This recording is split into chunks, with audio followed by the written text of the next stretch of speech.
Okay, I thought I would just show a quick video when answering a question I got about chicken thighs. They said, how do you prepare them? Well, I've shown a couple different ways to prepare these. I really like the boneless, skinless ones that you buy, like they come in a little pack like this. But I wanted to make clear, yes, I do trim them.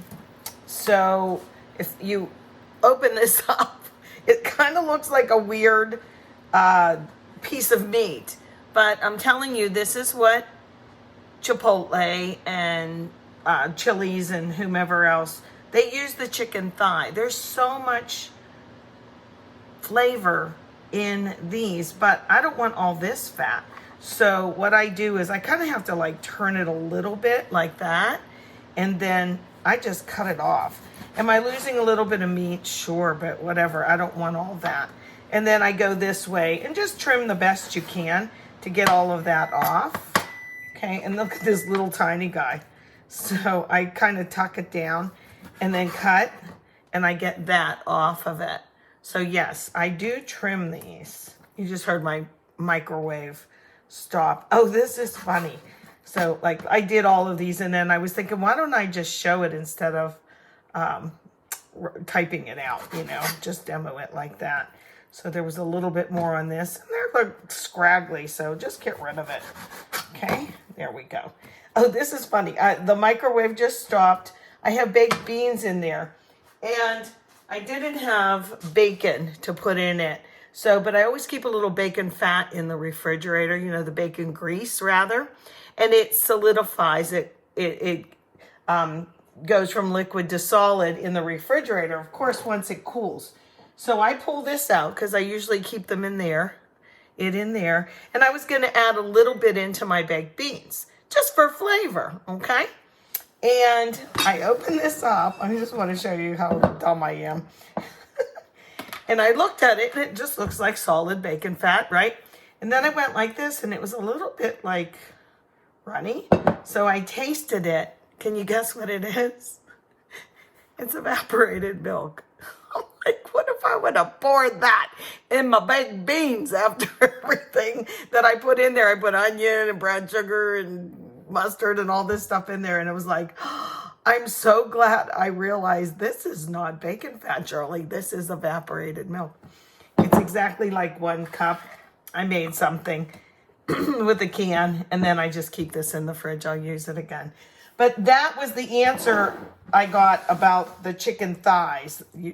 Someone said they're fatty, and do you trim the fat, bone in or boneless? And this is what I do. Now, these look, like I said, kind of weird, but this is what you're getting when you go to a Chipotle, for instance. This is the cut of meat that they use. They do not use the breast, and that's why they have so much good flavor.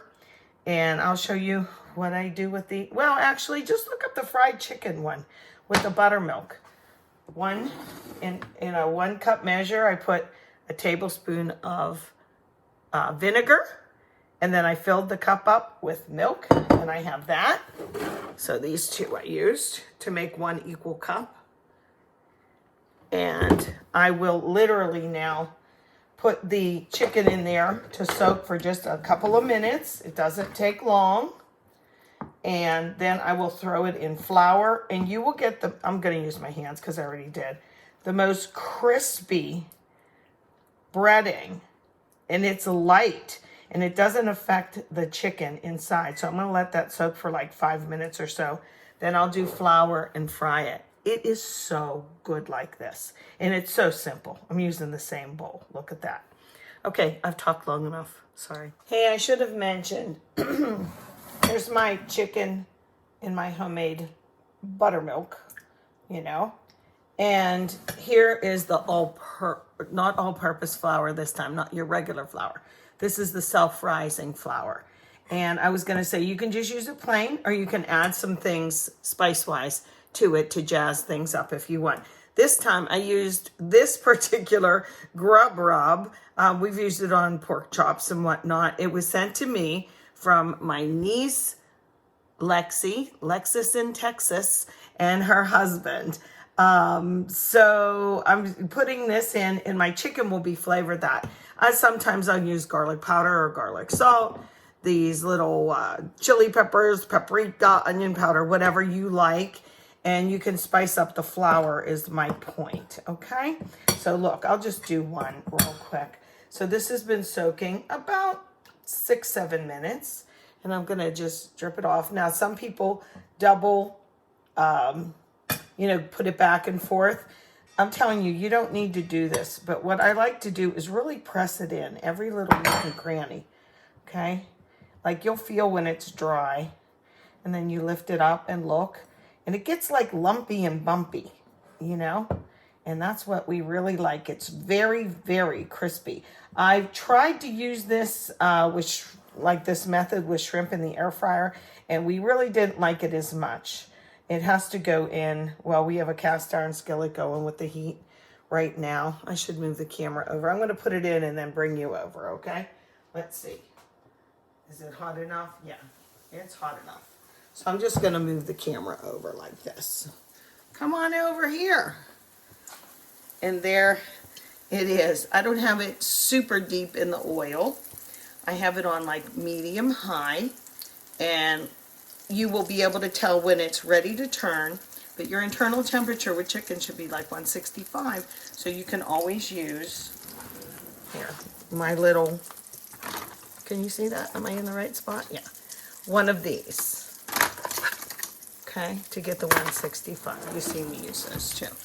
But you can tell generally when it's time to turn by this edge. See, it's starting to brown and get little hard. Oh, that's hard already. Look at that. That's crispy already. Don't want to move it around too much, okay? But when it gets all the way up to about there, all the way around, you can check and peek if it's brown, and then you finish cooking on the other side. You guys know this stuff, but I'm just trying to be thorough, okay? All right, we'll take a peek at the end there. Turn the first one over. I kind of crowded the pan, which you shouldn't do, but they'll be fine.